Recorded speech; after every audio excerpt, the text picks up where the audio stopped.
하이 안녕 여러분, 안녕하세요. 세니입니다. 세니의 세상. 저는 이미 개강을 한 지 2주가 되었지만 여러분들은 이제 곧 개강이 되어 축하드립니다.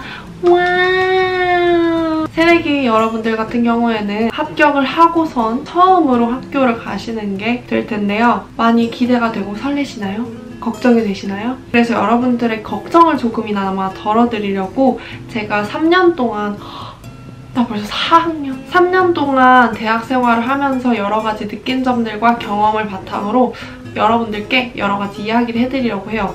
어떤 이야기들이냐? 대학 생활에 관련된 꿀팁들인데 여러분들이 궁금해하셨던 것들을 기반으로 제가 1학년이었을 때 저보다 선배였던 사람들이 저한테 이런 얘기를 해줬으면 더 생활을 잘 했었을 것 같다 라고 생각되는 이야기들, 조금이나마 여러분들의 대학 생활에 도움이 될 만한 그런 조언들을 해드리려고 이렇게 카메라를 켰습니다. 제가 오늘 드리는 이야기들은 전부 철저하게 제 경험과 제 주관에서 온 이야기들일 뿐이지 너무 전적으로 믿거나 나는 안 그런 것 같은데 라고 생각하시면 제 이야기는 안 따르셔도 돼요. 여러분들의 생활은 결국 여러분들이 하는 거니까 잘 참고하셔서 행복한 대학 생활을 하시길 바랄게요. 그러면 영상 보러 가실까요? 꾸구리!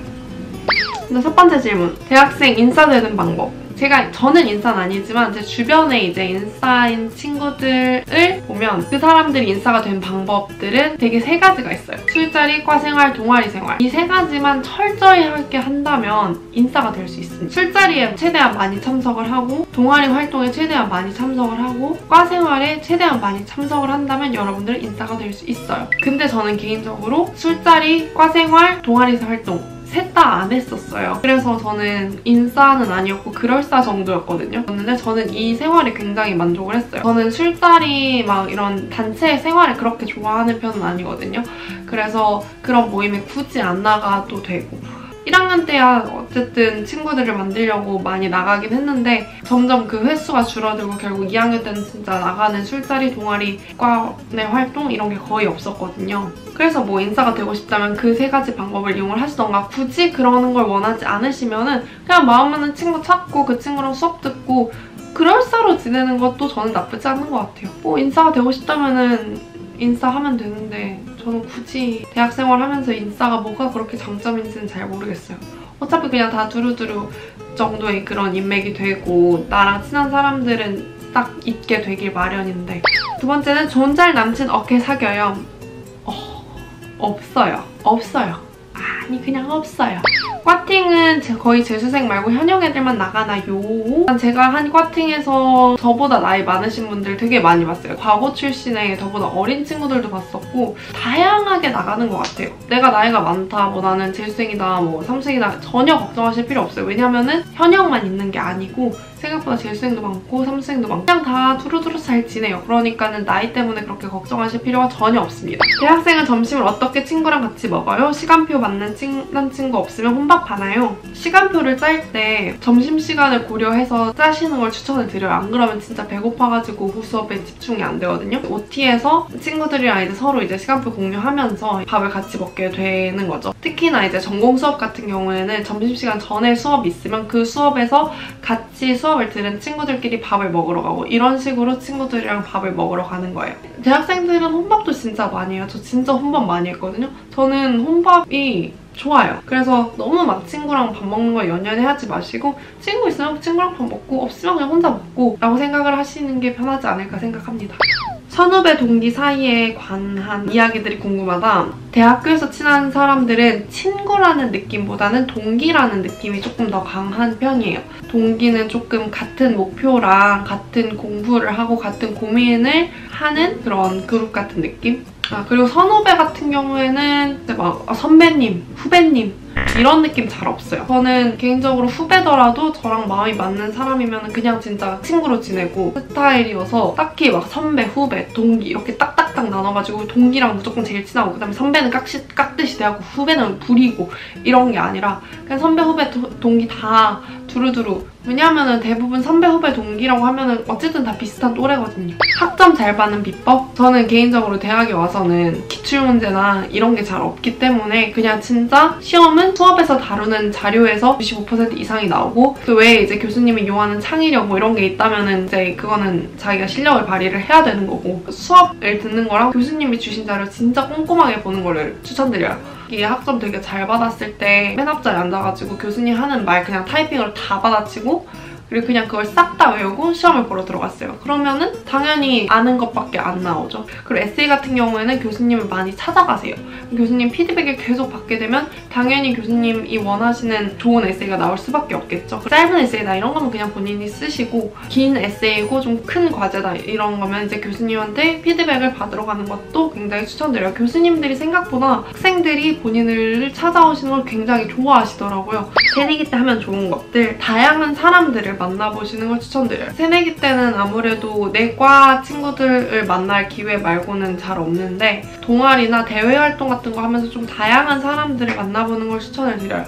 그래야지 좀 사람 보는 눈도 생기고 내가 직접적으로 경험하지 못하는 것들을 간접적으로 경험할 수 있는 기회들이 생겨서 굉장히 도움되는 경우들이 많다고 생각을 합니다. 굳이 자기가 원하지 않는 술자리를 다 나갈 필요는 절대 없다. 결국에는 나한테 남는 사람들은 그런 술자리를 나가지 않아도 남기 때문에 그냥 내 주변에 곁에 있는 사람들을 잘 챙기는 걸 추천드립니다. 대2병 극복 방법. 어차피 그냥 다 지나가는 일이다라고 생각을 해요. 뭔가 슬럼프가 온다는 건 내가 이미 잘 하고 있었기 때문에 오는 거라고 생각을 해요. 그 전보다 못해서 슬럼프가 오는 거잖아요. 그 말인즉슨 전에는 계속 잘 해오고 있었다는 얘기잖아요. 그래서 난 지금까지 잘하고 있었으니까 그걸 믿고 계속 하던 거 꾸준히 열심히 노력하면 충분히 극복될 수 있다고 생각합니다.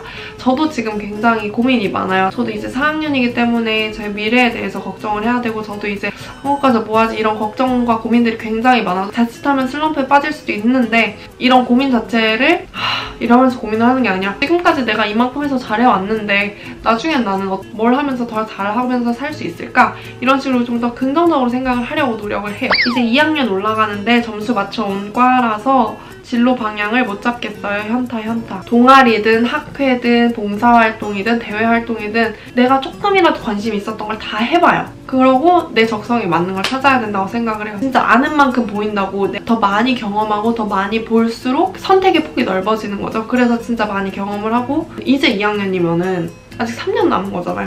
언니의 인생 짬밥에서 나온 대학 가서 이건 해라, 이건 하지 마라. 내가 관심 있는 분야의 동아리 활동을 해라. 그 동아리를 통해서 얻는 것은 정말 많을 거예요. 연고TV로 정말 많은 사람들을 얻은 것뿐만 아니라 제 적성도 찾았고, 편집하는 거라든가 이렇게 담합해서 기획하는 거라든가 뭔가 하나를 묵직하게 꾸준히 하는 걸 추천을 드려요. 너무 모두에게 잘할 필요는 없는 것 같아요. 책에도 그런 말 있잖아요. 사람이 10명 있으면 3명은 나를 아무 이유 없이 좋아하고 2명은 나를 아무 이유 없이 싫어하고 5명은 내가 어떻게 하냐에 따라 달라진다. 그래서 결국 2명은 내가 뭔 짓을 해도 날 싫어한다는 거잖아요. 그 사람들까지 나를 좋아하게 만들 필요는 전혀 없는 것 같아요. 내가 좋아하는 사람들한테 시간 쏟기도 부족한 나의 인생인데 그냥 적당한 거리 유지하고 적당한 인맥으로 두고, 그리고 내가 필요한, 내가 진짜 중요하다고 생각하는 사람들한테 잘하고, 그리고 내가 하고 싶은 대로 해라. 이 20대 초반 때 말고는 내 맘대로 할 수 있는 때가 없어요. 초중 고등학교는 이제 부모님 밑에서 이제 공부해야 되고 부모님의 돈으로 이제 살고 이러니까 내가 딱딱딱 맘대로 결정할 수 있는 것들이 없잖아요. 20대 후반 그 이후로는 이제 직장 생활하고 이러면서 어쨌든 그런 회사라든지 아니면 어떤 일에 얽매이게 되어 있단 말이에요. 자유롭게 뭔가를 할 수 없어요. 근데 이 20대 초반 유일하게 이 대학생 기간에는 내가 내 맘대로 내 결정하에 하고 싶은 거 하고, 이때만큼은 난 말기나 해볼까? 막 이러는 당연히 그런 자유로움이 아니라 타인이나 그런 환경에 억압받지 말고 내 자신의 선택의 존중을 하라. 편입 고민 중인데 편입생 차별 있나요? 수업에 앉아있으면 전공 수업이더라도 내 옆자리에 있는 사람이 누군지도 몰라요. 교환학생 일단 가는 게 좋은가? 네, 저는 가는 걸 추천을 드립니다. 일단은 세상을 보는 시야가 훨씬 넓어져요. 누군가 다른 사람 뒷담화면 어떻게 반응하나요? 적절히 무시, or 그냥 듣기만, or 적절히 맞장구. 말 한마디가 진짜 천냥빛을 갚고 말 한마디가 천냥빛을 지게 하는 세상이잖아. 그러니까 걔의 기분을 공감을 해주는 거예요. 그 애가 나쁘다라는 얘기를 하는 게 아니라 진짜 기분 나빴겠다. 정말 화났겠다. 이런 식으로 화가 난 친구의 기분을 공감을 해주는 거지 그 상대를 욕을 하는데 동참을 하진 않는 게 좋아요. 뒷담화하는 친구는 아 얘는 내 기분에 공감을 해주는구나 라고 생각은 하지만 나는 그 애의 욕을 하는 건 아니니까. 그래서 저는 적당히 이 정도로 마무리를 짓습니다. 인간관계에 적당히 신경 쓰는 법을 마지막 질문으로 마무리를 하도록 할게요. 인간관계에 적당히 신경 쓰는 방법. 제가 인간관계에 대한 영상을 굉장히 많이 올렸거든요. 그러니까 이거 한 번씩 다 참고를 해보시고 인간관계는 진짜 오면 땡큐 아니면 말고라는 마인드를 항상 새기고 내가 누군가한테 뭘 줄 때는 30%만 돌려받을 생각을 하고 내가 누군가한테 받을 때는 200% 돌려줄 생각을 하는 걸 명심을 하는 게 가장 인간관계에서 편하고 좋은 사람으로 남는 방법인 것 같아요. 이렇게 여러분들이 여러 가지 질문을 주신 대학 생활에 관련된 이야기들을 쭉 해봤는데요. 어떻게 여러분들의 대학 생활에 도움이 됐길 바라고 이건 어디까지나 참고하시고 그냥 꼰대 같은 언니가, 꼰대 같은 누나가, 꼰대 같은 친구가, 꼰대 같은 동생이 대충 조언해주는 거라고 생각을 하고 가볍게 넘기시고 본인의 기준에 맞춰서 정말 좋은 행복한 대학생활 하시기 바랍니다. 그럼 우리 다음 영상에서 좀 더 유익하고 재밌게 만나도록 할게요. 여러분 안녕!